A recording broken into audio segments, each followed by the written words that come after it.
So here's all this stuff. It's amassed. It's in your vortex. It's there for you. We see it. We love it. We benefit from it. We thank you for putting it there. We revel in the expansion of the universe, while you often complain that it hasn't shown up yet in the way you want it to. So you've got to find some way of positioning yourself vibrationally so that what's in your vortex can come to where you are. So we are presenting to you, we've been doing it for a while, and we're writing the book, The Grid, so that you can get the sense of the grid meaning your point of attraction. Because you've created a vibrational version of you that is beautiful to behold. But most of you are not even coming close to living the vibrational version that you've created because you're so busy. We love you so much. Sloppily observing anything and everything around you, rather than deliberately preparing your point of attraction, deliberately preparing your grid so that what's in the vortex can flow into it.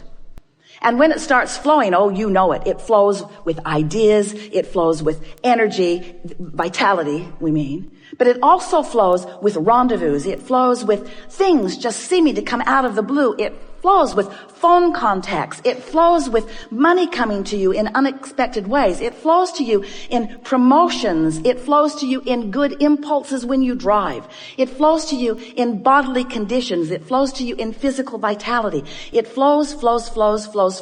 Your grid is filling in all the time. But when you have deliberately sifted through data, when you have consciously launched a rocket, when you have consciously acknowledged that you want this thing that you don't yet have, but you believe you can have it because you know the laws of the universe, and you believe in your ability to focus yourself into a grid perspective that will allow the movement of it from the vortex into your reality. Because you know all of these things, now, when contrast comes, you say, oh good, more rockets to launch.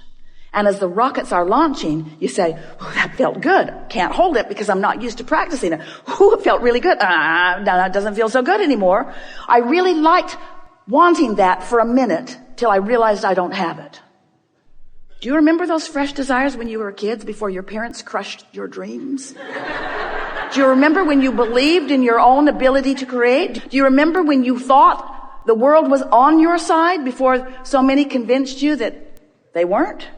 That fresh flowing of desire. We want to help you to restore yourself to that. So you launch this rocket of desire, and then you recognize, because now you're more sensitive. You know that you want it, but you're not in alignment with it. And every thought that you think that contradicts what you want will give you an emotional feedback that will let you to know, this is what I'm doing. This is that thing I do. Right here, right now. I'm catching myself in the act. Jerry and Esther had chickens years ago, and they remember going out to the hen house one night. They'd forgotten to close it up. They like to close it up at night so that things didn't come and eat the eggs in the night. And there was a possum in the nest with egg all over its face. He looked so guilty. So negative emotion is you catching yourself in the act with egg all over your face. That you are in this moment defeating, that's too strong a word, well, we'll use it anyway, defeating, trampling, killing, pulling the wings off the flies of your desires. In other words, it's what you're doing. You're holding yourself in vibrational dissonance with the very things that you want, and the negative emotion is your glorious indicator that you're doing it now. You're doing it now. Esther's got easy buttons all over the house. That was easy. That was easy. That was easy. That was easy. That was easy. She's thinking about getting one. You're doing it now.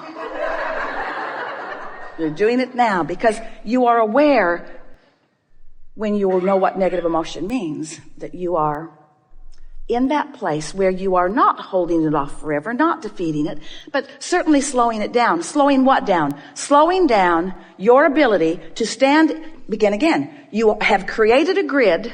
You're standing in the middle of your grid all the time. You've created a grid that is keeping you from being keenly aware of the most productive, most fun, path of least resistance step toward whatever things that you are wanting that are in your vortex. You see how it works? You are the creator of your own reality. You are the vibrator of your own being. You are the discerner and the decider and the accomplisher of your own point of attraction.